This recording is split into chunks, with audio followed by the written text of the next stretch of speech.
Welcome, listeners, to episode 55 of Cocktail Hour. I'm Andy. I'm Rev. And we are very excited to be here with you today. And we're excited because today's podcast is brought to you by Audible.com. That's right. Get a free audiobook download at www.audibletrial.com/cocktail hour. Over 100,000 titles to choose from for your iPhone, Android, Kindle, or MP3 player. So get your asses over there. Do, and there's at least one new audiobook from a member of our community. Leslie Gowan's The Collectors is now available. Ooh. Yeah, and that's that one. I think it won a Goldie, and I think it's won something else too. And then, so when I heard, I think it was on Facebook. I saw it posted there, so I went and I pulled it up just to make sure I wasn't hallucinating. And then there's a couple of Radcliffes that are on there that I hadn't seen before. Ooh. Trauma Alert and Turn Back Time are up there too, so you can use your free credit if you're not already a member of Audible and pick one of those up. That is sweet. And I firmly believe in buying yourself a holiday present as you're shopping. So if you haven't picked your own holiday present, Audible.com, get your free trial. Yay! There you go. And you can listen to your holiday present to yourself while you're out shopping for other people. Pop your headphones in, That's right. Listen to a little erotica. Hey, it might make your shopping trip a lot better. Nothing like constant state of wet while you're shopping. There you go. Oh, there my you go. hell. Woo! And I don't know if I know you signed up and you're still a member. Mm-hmm. Did you get your free audiobooks for Thanksgiving and for Christmas? No, of course not. Oh, see, if you're a member, you get these, emails sometimes where they'll give you a free book, and they had one that they were giving away for Thanksgiving, and then another one for the Christmas holiday. So I picked both of those up. I can't remember what the Thanksgiving one was, but this one for the winter holiday is something, the Blue Carbuncle something. It was a Sherlock Holmes. It was the Blue Carbuncle. Yeah. So if you want that, you can get it. And I think they have a 25% off sale going right now, too, for members. I need to go use my dang credit and get over there and find something. I know. I think I'm going to pick up. I have 3 credits right now because I've been saving them. I think I'm going to pick up Trauma Alert. Oh, very nice. Because, I haven't. This is the first of the Responders series, and I like the first few of each of Radcliffe's series, except for Secrets in the Stone. We're not going to talk about that. Yeah. So maybe I'll get that, and I'll take the shit from my friends for picking up a Radcliffe book. You got to keep it mixed up. You got to keep it fresh. I do, yeah. And I don't want to come off like I'm just like anti-Radcliffe, because I'm not. No. Radcliffe writes some good stuff. She does. I've liked many of her earlier books. Lots of them. Yeah. So there you go. There you go. Well, we've actually had her on our show. That's right. That's right. Yeah. And speaking of what we enjoy, I do believe we enjoy our listeners, and I also believe that there is one or two lucky people that are going to get some Cocktail Hour swag, if I remember. Yes. Oh, and who are our lucky folks? Well, for the Cocktail Hour swag giveaway, the winner is Cheyenne, and Cheyenne is a member of the Mostly Lesfic Goodreads group, and she's been hanging out on the forum a little bit. Sweet. So congratulations. She's kind of a newer member, so it's nice to see her win. Yeah. That's fantastic. It is fantastic. And then should we just go ahead and announce the winners of the listener's choice? I think so, because, I had lost faith in our listeners, but you held the torch. You held the torch, and now I had to sit back and reevaluate my thinking. And we had a lot of suggestions come in. We did. From a bunch of different people. We did. I seriously, I almost got teary-eyed, because I was like, what? They love us. They really love us. So, the thing is, I know that Andy said she wanted some new Conqueror fic, Mm-hmm. and there were several newer ones that were suggested. I mean, new to us. But Andy picked. I let Andy pick. And what did you pick, Andy? I picked The Boar Hunt. Yeah, and I haven't read that one, so I'm excited. And you said that it was fine because you really liked it. Yeah, I read it a long, long time ago. I forgot about it, actually. So I was very happy that someone brought it back to my attention. Yep, and that someone is Gloria. Yay. So we'll give we'll be contacting Gloria to let her pick something out of the Cocktail Hour store. Mm-hmm. And then the other one, we went ahead with two. Mm-hmm. Then the other one, Andy and I both have read, but it's been a long time, and it's just so good we didn't care. Yep. So the other one we're going to be reading is Exposure by XWP Fanatic and T. Novin. Yep. And Elena suggested that one, so we'll be reaching out to her also. Awesomeness. But thank you guys. You put up some really great suggestions, and there were a lot of them. Mm-hmm. So thank you. Yes. Thank you very much. You have restored my faith in humanity. I just have to get out of the line of work I'm in. I just hardly see the good anymore. It's just so wrong. It is. Yeah, we just need to. We need to win the lottery so we can just do this full time. Ain't that the truth? It is, yes. And speaking of doing this full time, shall we talk about we don't have a drink today. We had one. It was going to be really great. It was called the Screamin' Demon. We might do it, though. We might do it later. Another show. Yeah, we might if it comes up again. But I'm hungover and Andy is not drinking right now, so. Well, we can tell him. I'm doing a colon cleanse. See, I wanted to avoid that, but that's okay. I'm a little queasy. Okay. All right. Well, yeah. Trying to get all healthy before I have to, eat up all that holiday food. I got to make lasagna again this year. Last year was a disaster. One of my friends went home crying. Oh my God. It was bad. Well, I have a friend that is pretty much a vegetarian. Well, yeah. I mean, she's the chicken-eating kind of vegetarian. But she will occasionally eat pork, but I don't usually, if I'm going to make something she's having dinner, I'll make sure it's with chicken or it's just vegetables. Well, Marcello got the great idea that he wanted to make the Thanksgiving lasagna, the holiday lasagna last year. And I forgot to tell him, I said, I don't think I told him that she doesn't eat meat. I think I completely forgot. And so he made an old world Italian sauce or gravy, depending on what part of the country you're from. And he put in pork and beef and veal and chicken. He put it in all kinds, and it was marvelous. But she couldn't eat it. And she waits all year long for my lasagna. Because that's the only time she ever indulges in that kind of carby, cheesy kind of food. Yeah. So this year I told her, I said I'd make it up to her. I said, absolutely, I am making the sauce, and there will be nothing in that sauce that you can't eat. And I swear to God, I think she gave me a 100-megawatt smile. Oh, that's nice. So, yeah, I'll let Marcella be in charge of the garlic bread. There you go. Yeah, there's not a lot of recipes for garlic bread that call for veal. That's what I'm thinking, yeah. You should be fine. You should be fine. Oh, I did want to make one other announcement. Oh, yay, I love announcements. What you got? I know you do, and I love making them. Mm-hmm. Okay, so I think anybody that's on Facebook knows that we have a Facebook cocktail hour page, and I think the last time I looked, we were 2 people away from 300 likes. Nice. So that's pretty good. Now I'm more of a Google girl, so I've set up. Google just started this new thing a week or two ago called Communities, and it's kind of like almost like a mini message board or a mini forum. You can have different discussion areas and stuff like that.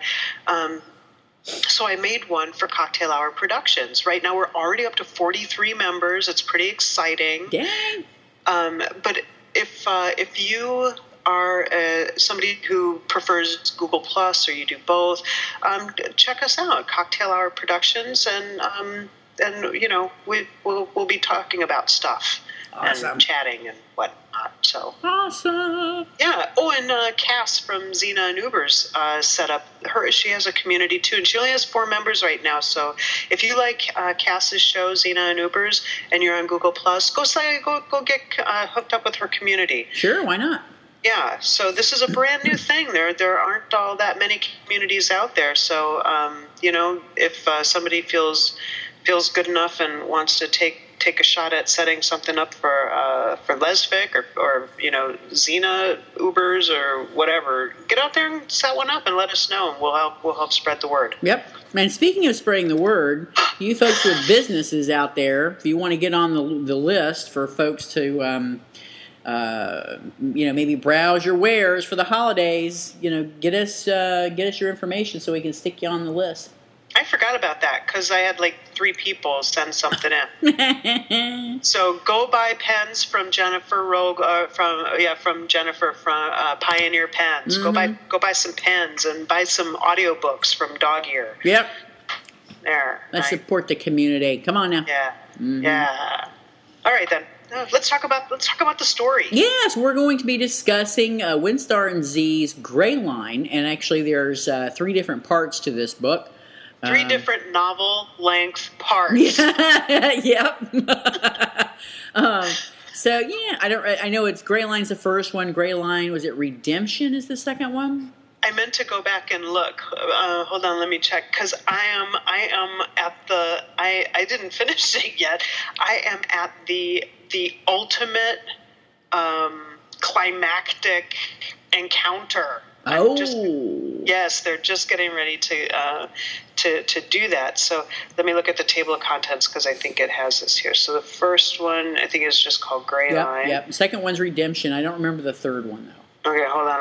I will find it using my snazzy new ebook reading program. Nice. Well, while you're looking for that, I have it. Oh, okay. Go ahead. No, part 3 is Redemption. Really? What's part 2? I don't know. Hold on a second. Oh, because when you look at it from the Academy of Bards, it shows Gray Line, then it shows Gray Line Redemption. The Fallen. Okay. Oh, which makes sense. Makes sense. Yep, makes sense. Well, I downloaded the story onto my iPad, and it said it was like over 1,000 pages long. I can't remember what the page count was. It was horrific. And so knowing that I had to go through this, not realizing at that particular moment there were 3 separate novels, I started reading it 2 weeks ago. Because I'm thinking, oh yeah, I got to fit that in with all this other stuff, so I don't want to be racing at the last minute and skimming, because I hate that. Because you can't really enjoy a book when you just have to race and skim through it. It's just awful. Yeah. And I want to make sure I got it done. So I was happy. I actually am happy to report that I finished it about 5 days ago. I know, and this is how I work. I in the week, we have 2 weeks in between each show. So in that first week after the last show, I read whatever I want to read, or if I have reading commitments for reviews or for the book group, I read that. Mm-hmm. And then the week before the show, then I read what I'm supposed to read for the show. Mm-hmm. Well, I didn't realize this thing was 3 fucking books long. And then, normally work is kind of relaxed, and I can sneak in a little bit of reading time while I'm at work, during conference calls that I'm not paying attention to, or read during lunch or whatever. Well, home and work were crazy busy, so my reading time was cut. But I feel okay. I'm going to finish it because it's really good, mm-hmm. and I'll finish it as soon as we get done with the show. But I figured it was okay because we wouldn't want to give that anything that happens, away too much anyway. Yeah.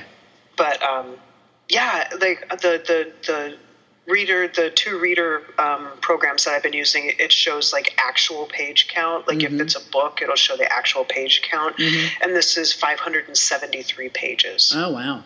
That's still big. It's huge. Yeah. For fuck's sake, it's huge. Lordy. All right, so here's a very basic summary of what Gray Line is about. Good. Lay it on. Gray Line, it's about a half-demon Diana and a police detective, Maggie Quinn, and they have kind of this antagonistic relationship when Quinn needs information in having to do with demons, or what's called the Gray, which is where all the demon-y people live. It's like this really intense, dark place where humans don't really go, and so when Maggie needs information for police cases, she goes to Diana. She's kind of like an informant-y kind of person who doesn't really enjoy doing it. Yeah, she's a reluctant informant. Yes, very. And she owns a bar right on what's called the Gray Zone, right before you get into the Gray. And Diana, she is she's a succubus, so she uses a lot of sexual power to manipulate people. Yeah, and she's really hot and enthralls people and stuff like that. And one of the things that Quinn really dislikes about her is the fact that, she's fucking some new chick every night, never the same person twice. But Diana, that's how she keeps charged. She needs that sexual energy. So in comes there. So then Quinn starts investigating this murder of a family where there was a demon or two demons killed, and they can't figure out, because humans can't really kill demons because they're too strong and powerful. So they're trying to figure out who the hell killed this demon. Well, then we meet the sister that got away from the family murder, Lauren. And it turns out that Lauren's sister, Susan, had been using her as a guinea pig for governmental experimentation. Biatch. And Lauren is able to she's what's called a mimic, and I don't think this is given too much away because you get into that pretty quick. Yeah, you do. She is essentially able to turn into like a demon. Yep. And so she's various demons. She's a demon hunter kind of person. Yep. And so that's how the story starts out, with Quinn going to Diana to get some information about this murder to see what happens, and then Lauren and Diana meet, and Diana kind of takes Lauren under her wing and lets her stay with her, and that's how the first book starts out. Yep. Wow, that was involved summary. It is, but it's so, and I mean, that's just the basics. That's just the first 20 pages. That's just the first 20 pages. No, my friend Iman has been trying to get me to read this for like a year, or more, maybe. I don't know. And for some reason, I just kept putting it off. I mean, I like Windstar and Z. We did another show on The Secret History of Vampires by them, and it was a great story, and I'd read Blood and Honor, and I really liked that. But I don't know. I don't know if it was the demon aspect or if I just wasn't feeling it. I don't know. But I'm really glad we did this one. Yeah, me too. I mean, it was interesting because it's just one of those books that it's like the characters get into one adventure after another. I mean, they have maybe 20 minutes downtime. Yeah, no doubt. They go from one hellish situation to another. And it's really interesting because the characters aren't flat. They grow and progress as the story does. And I like that. And I like the fact that it's just not some romantic adventure, although there is romance in it. I mean, there's a somewhat of romance in it. I mean, I think it's kind of hard to be on the romantic side when you're attached to a succubus. But well, but then there was also this sort of sweet, coming of age type story, which was still involved with horrible traumatic things between the fourth main character in this trilogy, and her name is Violet, and Violet is violet or blue, depending on which area in the stories you are. And there's a reason for that, and we're not going to give it away. Huh? I was telling the listeners there's a reason for that, but we're not going to give it away. Right. and Violet is another sad character who's, and all of the one major theme throughout all four main characters is their horrible, shitty, terrible family. Yeah, isn't that true? It's yeah, you're right. Yeah. So Violet is a powerful healer who meets up with Lauren a little bit later on in the first book, and the story between Lauren and Violet is pretty sweet. Yeah. I mean, it has their moments. I mean, there were parts of the story where they would want to get into these emotional discussions at some very inappropriate times, and it made me want to pull my hair out.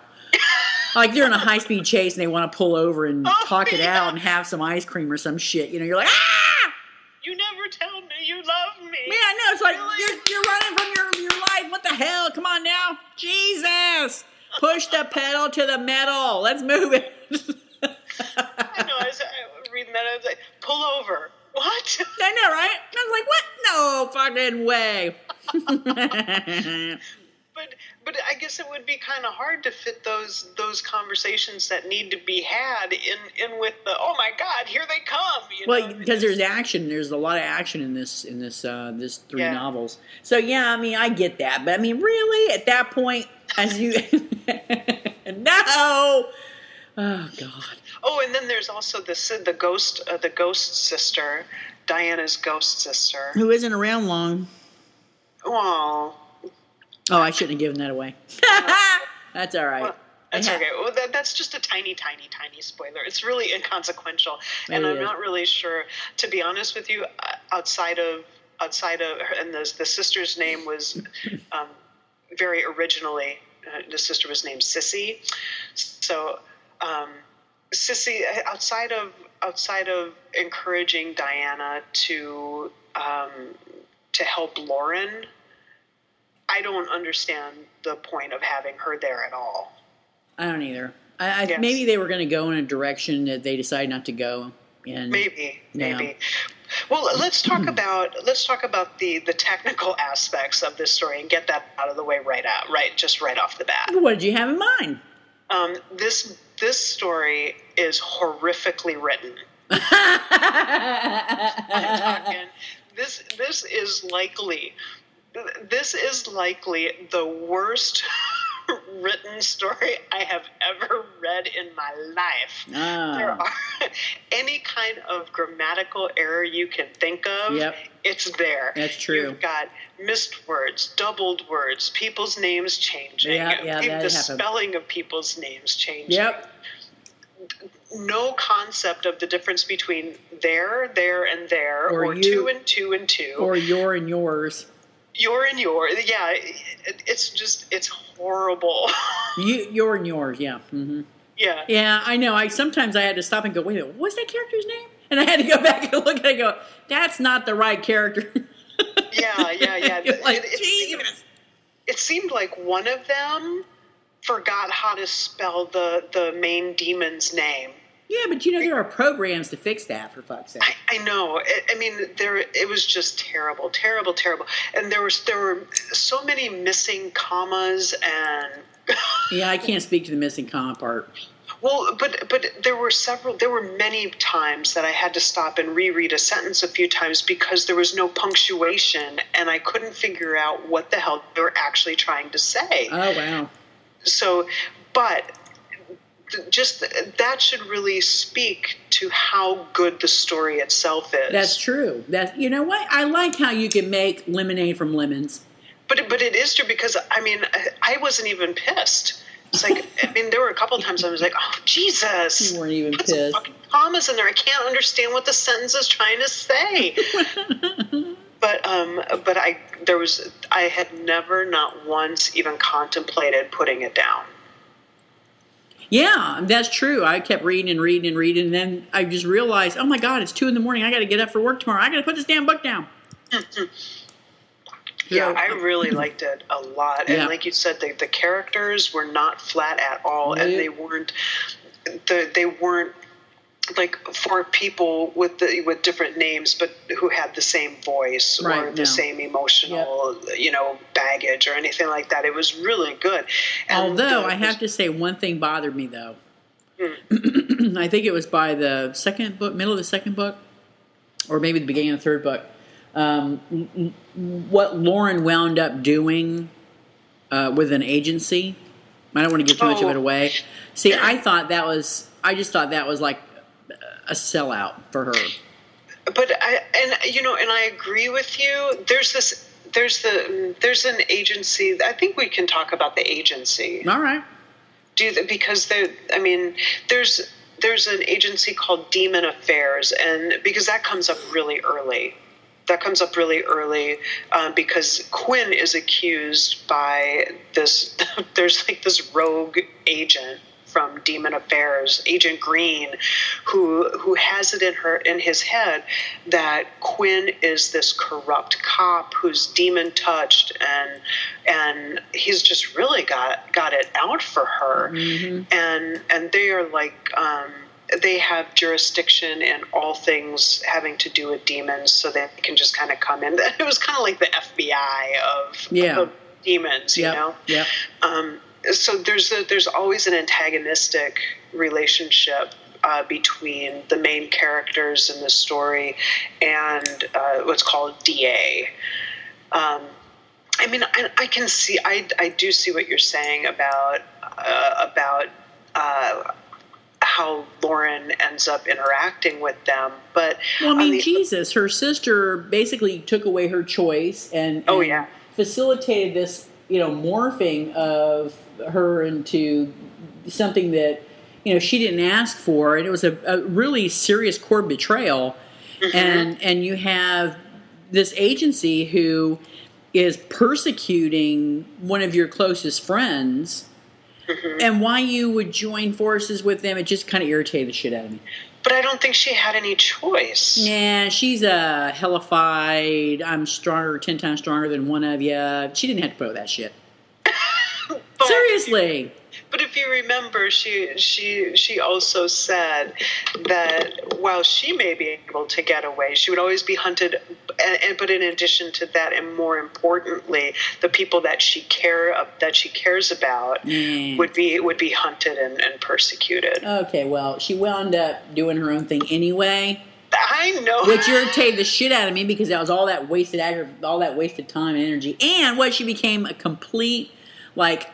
The authors made her sound like she was a seasoned DA pro by the time we're into book 3. And I'm thinking to myself, well, how the days change in this story. I mean, it seems like Lauren should have only been with them for like 6 months.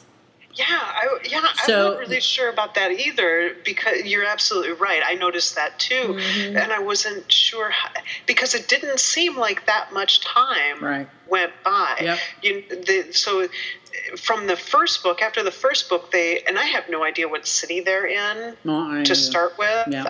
I don't know. But so in the first book, they're in this unknown city. And then in the second book, they're in New York.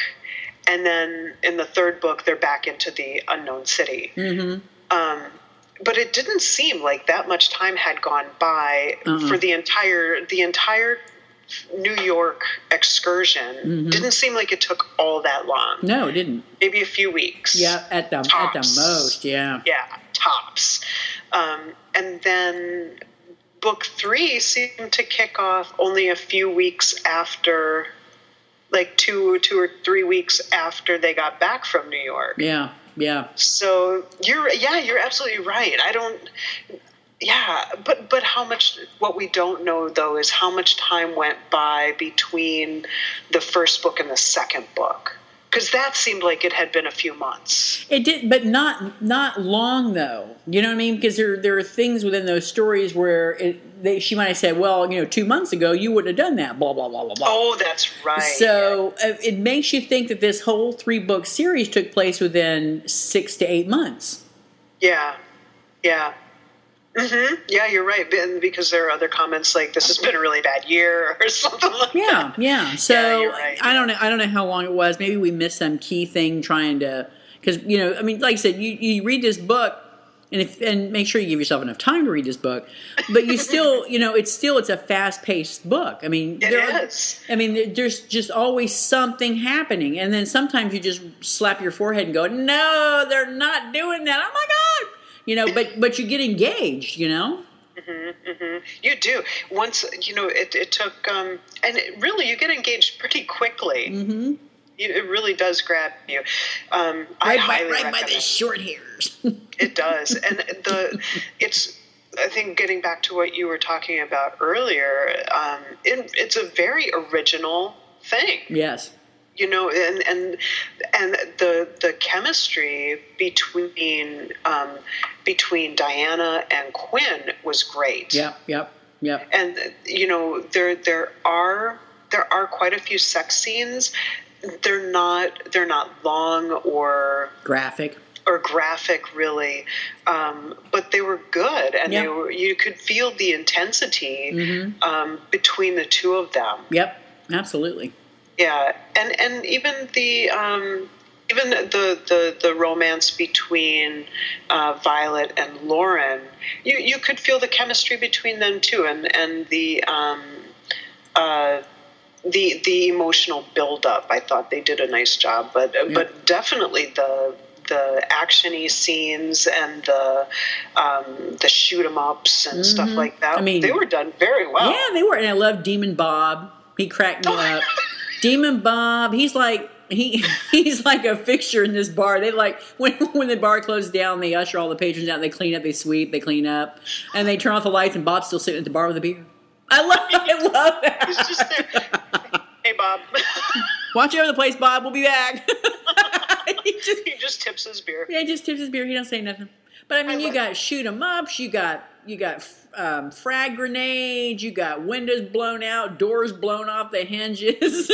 You've got a crazy ass ghostly filled asylum. You've got a harem sex den with the master's incubus, and oh my God, it's like nonstop. And you're right, this is very unique. I mean, when I first read the synopsis of the story, I thought, oh fuck, it's gonna be like a Buffy knockoff, but nothing like anything I've read or seen. I mean, it reminds me of a couple of mainstream authors. If they got together and had a baby, this would be it.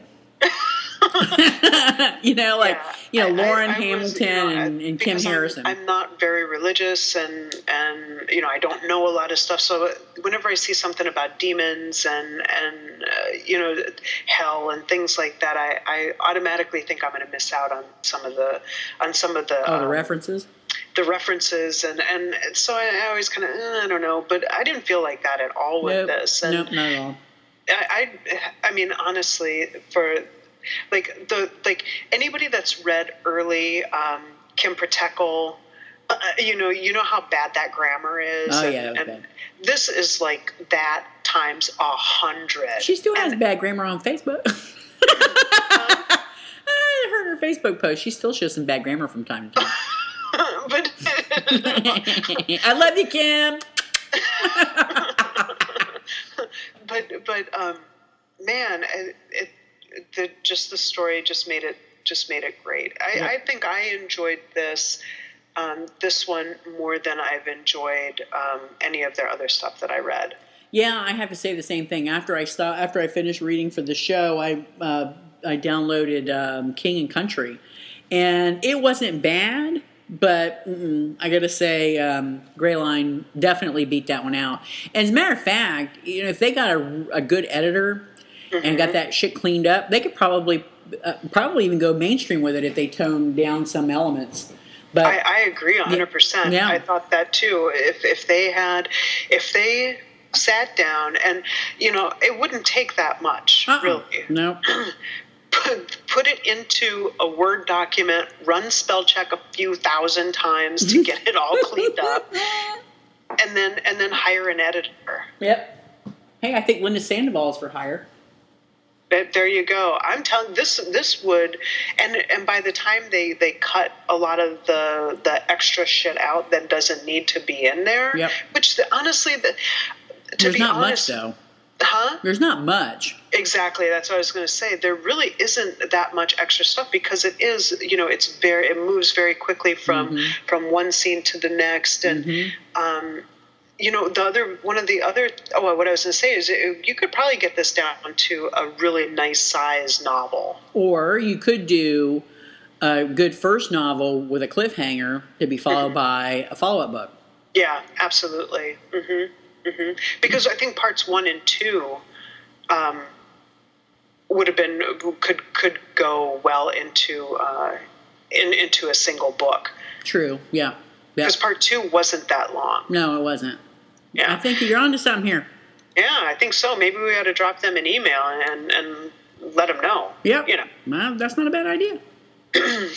Or tell them to listen to the show. Well, that's even better. I like that better too. Yeah, definitely, listeners. If you haven't read Gray Line already, I highly recommend that you do. Yep, and you can find it. I know you can find it over at the Academy of Bards. So, and it's on the OSTP, whatever. What is that? Or Xena.net. Yeah, OSTP. Yeah. Mm-hmm. No, what is that one? Oh, the Athenaeum. Oh, that one too. I didn't look for it there. I looked at it at Academy of Bards. Oh, well, just Google Gray Line. And, I haven't, my friend Iman compiled it for me and Andy. So I think is the epilogue in there? Yes. Okay, because I haven't been able to find that online. So, listeners, if you find the epilogue, can you post a link to it in the show notes so other people can find it too? Or you can email me or Andy, and we'll make sure that it gets posted. Because I couldn't find it, and I looked around for a good 20 minutes, and I couldn't find it. Oh, damn! You looked for 20 minutes? It ain't out there then. No, I'm just kidding. Yeah, well, I figure it's got to be because Iman had it, and when I asked her, she just kind of shrugged. So, oh, okay. Well, you know how Iman is. It was a long time ago, so I don't blame her. But yeah, it was really, really good. I really liked it. Yep, and it's free. Hello, go get it. Go and read it. Damn it. Yeah, absolutely. And unless you're even more distracted by bad grammar than I am, and I don't think I've met many people who are, you'll be able to just ignore it. Well, yeah, because you'll get into the story and everything else is superfluous. Yeah, and it's I think about it while I'm not reading it a little bit. Do you know what I mean? I did that when I was in the middle of reading it, but now I've gone on to something else. I'm actually rereading 7 Days in Pompeii. Ooh, are you? Yeah.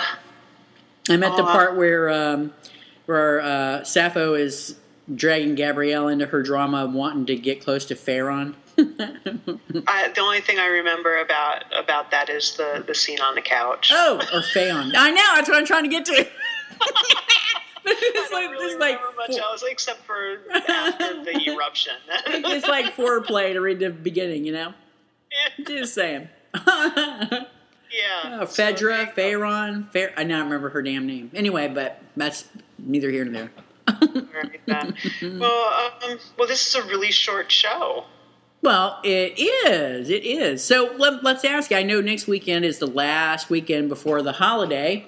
So I was really trying hard to get stuff purchased way beforehand this year because although I don't officially celebrate the holiday, I enjoy everybody tries to get along, everyone is a little nicer, and you get a little something to show your appreciation of them, being in your life. That's how I look at it. Yeah. And so I bought a bunch of little bits of stuff, and I'm pretty confident that I've got the majority, like 3/4 of everything I had to get done. I even actually went to the post office after our holiday party and sent out some packages. So I know you said it only took you 25 minutes. So I know that was amazing because trust me, our holiday party this year was it Thursday, a few days ago, and it went from noon to 3:30. We had lunch brought in, and we played games, and then we all went home. But I went to the post office. And thankfully, it was just that odd time of day, I guess, where it was a lull. I guess you can consider a lull, even though I waited 20 minutes. But 2 days before that, I was running out to go to the bank, and I drove by the post office, and there was a line of cars just waiting to get into the post office and park. Oh, fuck that. It had to have been 15 cars, and they were like, just took up one lane of the street because they couldn't go anywhere. They were waiting for people to, to get it into their cars and drive off so they go in and find a parking space. So I was like, holy shit snacks, because I don't generally mail presents. So that's a whole new thing for me in the last few years. And I was thinking, oh shit, I might have to just send everybody belated holiday gifts because I am not waiting for hours to go to the post office, nor am I going to, ship it like UPS or FedEx, because the expense of that would probably be more than damn gifts. Mm-hmm. Yeah. I just do everything online. Well, I kind of wanted to, I have shitty wrapping abilities, but I wanted to, give people a smile. I wanted to wrap it myself and put these cute little bows on things and put my little, little name cards on there and all that shit. Oh, that's nice. I know. But next year, no, it's not happening. Next year, I'm going to gift it, and I'm going to give the address and name of who I'm sending it to so it can go there. Everybody better enjoy what they get this year because it ain't happening again. Is that what you're saying? No, I'm just going to have Amazon deliver it to the giftee. There you go.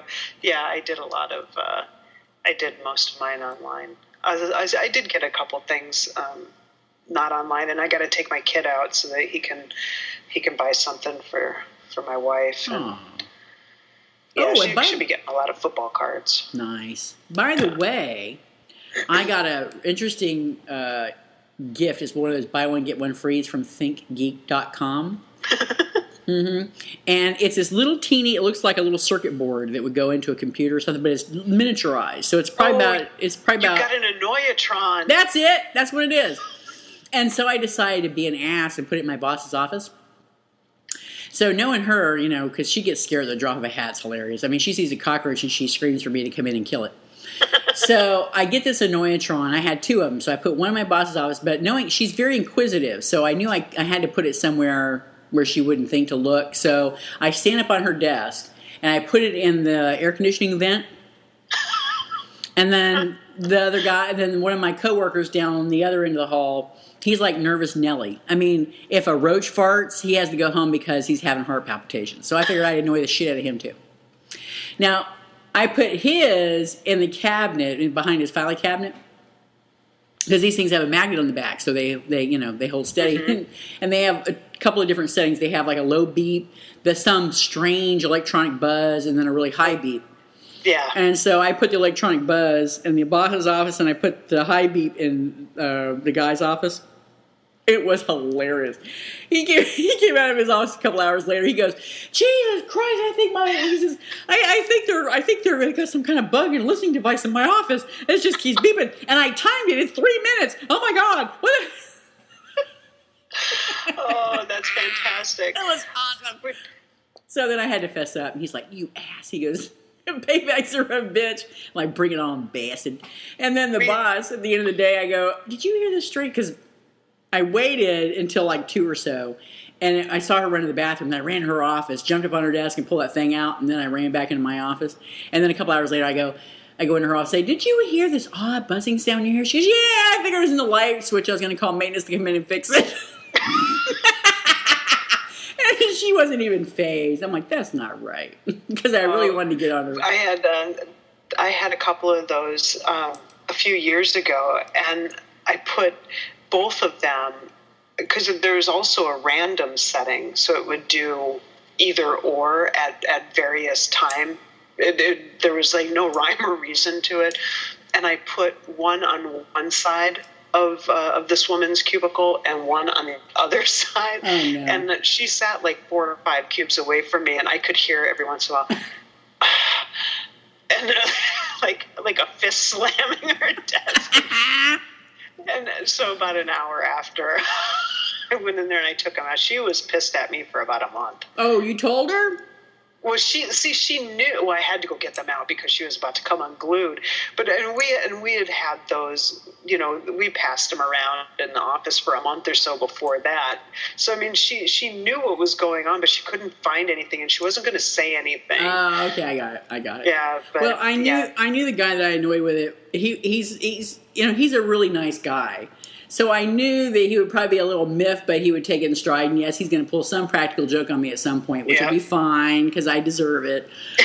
But I just thought the boss, because because the way she is, I figured she would just like start to get like a little crazy, but she never did. I guess she's just been so overworked that she didn't give a shit if they were recording or if the light socket was acting wonky. She didn't care. Maybe she just figured it was an accompaniment to the voices in her head. I don't know.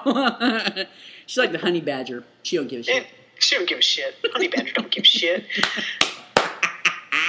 That is like the worst fucking YouTube video ever. I love it. We should talk about who's coming up. We have a lot of people scheduled. We do, and we're still waiting to hear from other folks that have expressed an interest in coming on the show. We're just trying to schedule them in. Who have we got so far? We've got, our friend Bev Prescott's going to come back on. We're actually going to review one of her books. Mm-hmm. We've got Georgia Beers. Right. And Susan's coming back. Yep. KG McGregor. Yep. That I'm really looking forward to that. Yep. Jay's coming back. She's going to come back and talk with us. Lori Salzler, who we had on as a bar rag earlier this year, she's going to come back, but we're going to actually review a book on that she's written, and a gal named Darcy Town.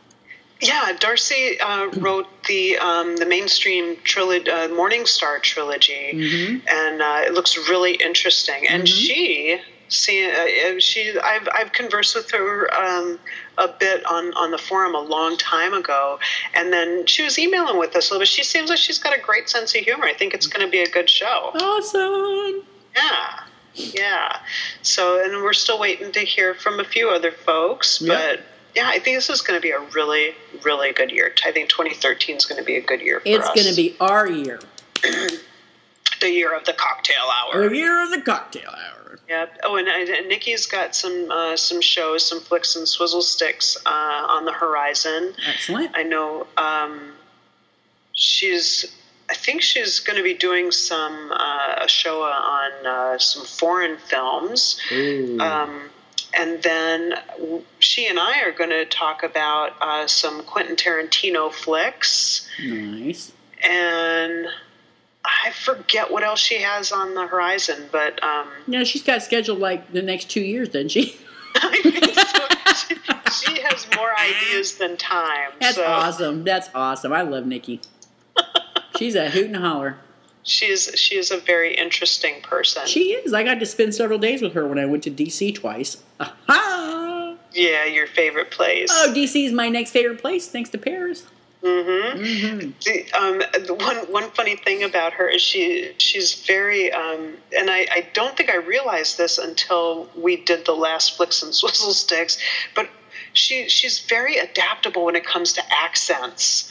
Is she?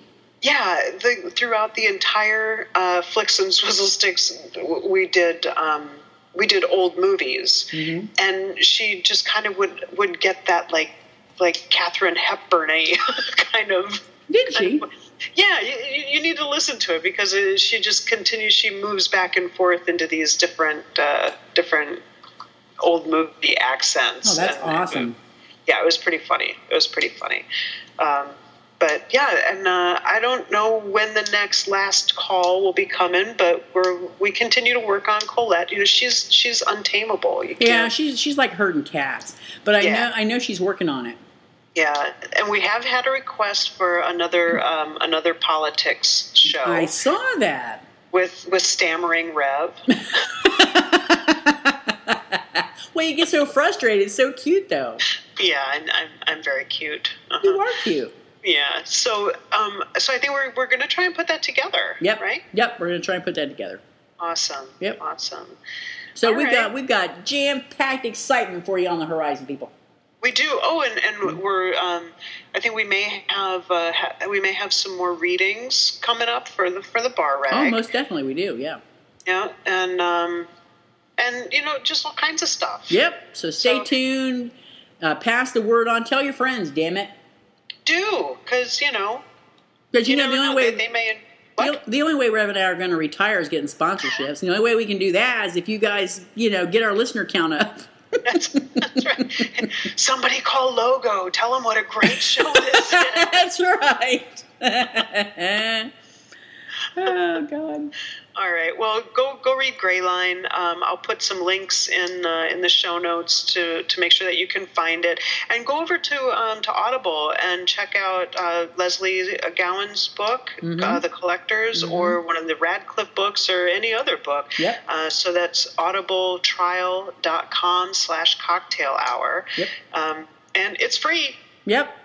So there you go, and it helps us pay for the wonderful swag that we're giving out. That's right. Helps maintain. It helps with defraying the cost of the website and the swag, and it's a win-win, people. Win-win. It is. It is. It all goes back into the show. Yep. All right. Well, thanks. Yeah, thanks for listening, and I really enjoyed this book, and I'm really glad that it was recommended and we did this one. Yeah. Thanks, Iman. Yeah, thanks, Iman. Now she can go back to dreaming about your wife. Well, why should she be different than anybody else, really? Well, I'm not going to say nothing.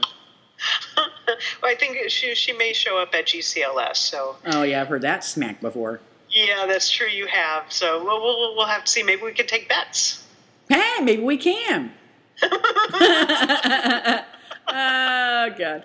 All right, well, so long, everybody. Bye.